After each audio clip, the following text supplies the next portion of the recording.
Picture this. You're having a terrible day. Someone cut you off in traffic, your boss humiliated you, the world feels unfair, and you go online and type something you shouldn't. A dark joke. A furious rant.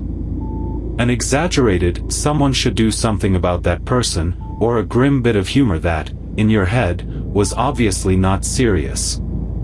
You hit post, feel a flash of release, and forget about it. And then, days later, there's a knock at the door, and it's the police. To most people, this sounds like something that could never really happen for a mere joke. Words are just words, right?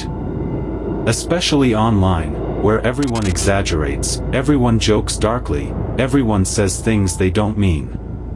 But here is the uncomfortable truth: people are questioned, arrested, and sometimes charged over things they typed online more often than you'd think, and almost every one of them said the exact same thing afterward: it was just a joke. So the question isn't whether the law can reach into your keyboard. It clearly can. The real question, the one that decides whether that knock ever comes, is far more precise. What is the actual line between a joke the law ignores and words the law treats as a crime? And once you understand it, you'll see it has almost nothing to do with whether you thought you were joking. Let's start with the good news, because it matters. In many countries, the right to free expression is enormous, and deliberately so. You are allowed to be offensive. You are allowed to be crude, tasteless, political, blasphemous, and deeply unfunny. The law, in general, does not exist to punish bad jokes, unpopular opinions, or hurt feelings. If simply offending someone were a crime, half the internet would be in prison. So as a starting point, the vast, overwhelming majority of dumb, edgy, or offensive things people post are completely legal, protected precisely because a free society has to tolerate speech it hates. But, and this is the entire point, that freedom is not infinite. Over centuries, the law carved out a small number of narrow categories of speech that lose their protection, because they cause a specific kind of real-world harm that goes beyond merely offending. And the most important of those categories, the one that catches people who thought they were joking, has a name: the true threat. Understanding that single concept is the key to the entire subject. Because the law is not asking, was that in good taste? It's asking something much colder: was that a threat? So what turns a joke into a true threat in the eyes of the law? It is not the presence of scary words. It's whether a reasonable person, looking at everything around those words, would understand them as a serious expression of intent to harm someone. Read that again, because every word is doing work. A reasonable person, not you, not your intentions, but an ordinary outside observer. Everything around those words, the context. And a serious expression of intent to harm, not an insult, not hyperbole, but a genuine threat to hurt a specific person. This is why context is everything.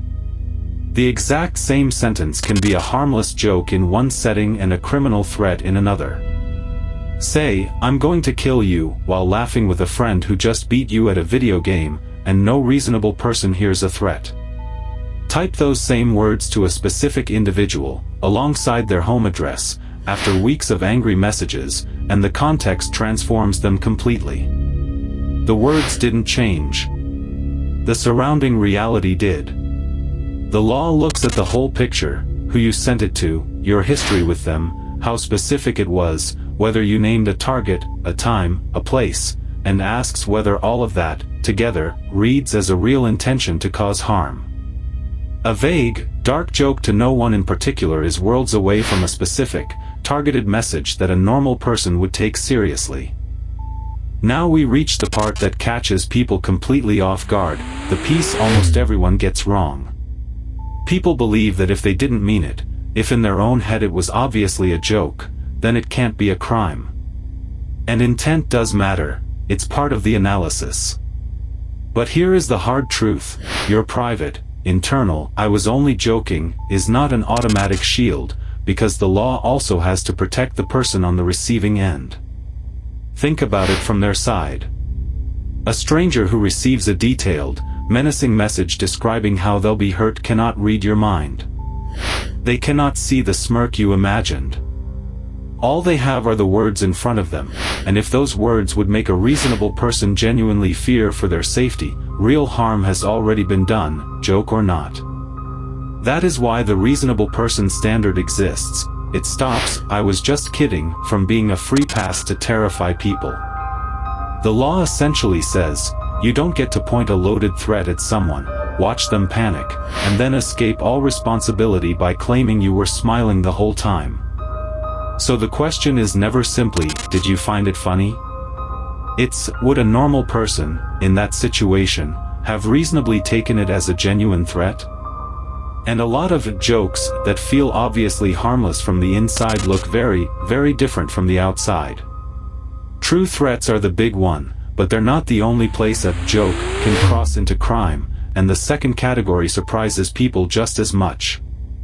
The law also draws a line at speech that is meant to, and likely to, cause immediate lawless harm, things like directly inciting others to violence, or certain kinds of dangerous false alarms. The classic example everyone half remembers is that you can't falsely shout, "Fire," in a crowded theater and cause a deadly stampede, then hide behind free speech. The principle underneath is that some words function less like opinions and more like triggers. They're designed to make something dangerous actually happen, right now. A joke bomb threat is a perfect illustration. You might think it's obviously not serious. But the moment you send it, real people evacuate, real resources scramble, real panic spreads, and real harm occurs regardless of your intentions. At that point the law stops caring how funny you found it, because the damage is not about hurt feelings, it's about a concrete, dangerous event your words set in motion. This is the second thread running through everything. The law is far less interested in whether speech is offensive, and far more interested in whether it does something, whether it threatens, or triggers, actual harm in the real world. Here's what trips up so many people online specifically: the screen creates an illusion. It feels casual, ephemeral, unreal, a place where you're just venting into the void, where nobody could possibly take it seriously, where the normal rules don't apply. That feeling is a trap. In the eyes of the law, words typed and sent are still words spoken. A threat delivered by keyboard is still a threat. In some ways the internet makes it worse for you, not better, because everything you type is recorded, permanent, time-stamped, and perfectly preserved as evidence. The joke you'd forget you told out loud in a bar sits on a server forever, ready to be read back, without your tone of voice, without your body language, without the laughing friends around you, stripped of every bit of context that made it obviously a joke in the moment. A prosecutor doesn't hear your sarcasm. A frightened stranger doesn't see your grin. They see cold text on a screen. And that is exactly why something that felt harmless as you typed it can read as genuinely menacing to everyone who encounters it afterward. The medium that makes you feel safest to joke is the same medium that most ruthlessly erases the context your joke depended on. So let's turn all of this into something you can actually use, because the goal here isn't to scare you into silence, it's to show you where the line really is. First, the law is not hunting your opinions, your offensive humor, or your unpopular takes. You have enormous freedom to be crude, wrong, and tasteless, and that freedom is worth defending. The danger zone is narrow and specific, and it has clear warning signs. Ask yourself, does this name or target a specific person? Does it describe actual harm to them? Would a stranger reading it, with no idea what's in my head, reasonably believe I mean it? Does it call for real, immediate danger, a bomb, an attack, violence right now? The further your words drift toward a specific target, a specific harm, and a form a reasonable person would take seriously, the closer you are to the line, no matter how obvious the joke feels to you. And the single most protective habit is the oldest one there is, the pause. The internet is built to make you post in the heat of the moment, when you're angry or hurt and least able to judge how your words will land to someone who can't see your face. That flash of relief you feel from hitting post is exactly the feeling the law is unmoved by. So the next time you're furious and your fingers are hovering over the keyboard, ready to fire off something dark at a specific person, ask yourself the only question that actually matters in that courtroom, not, "Is this funny to me?" but, "How would this look, in cold text, to a stranger who has to decide whether I meant it?" Because that stranger, not you, is the one the law listens to. So tell me, have you ever posted something in anger that, read back later with no context, looked far worse than you ever intended? Tell me in the comments. I read every single one.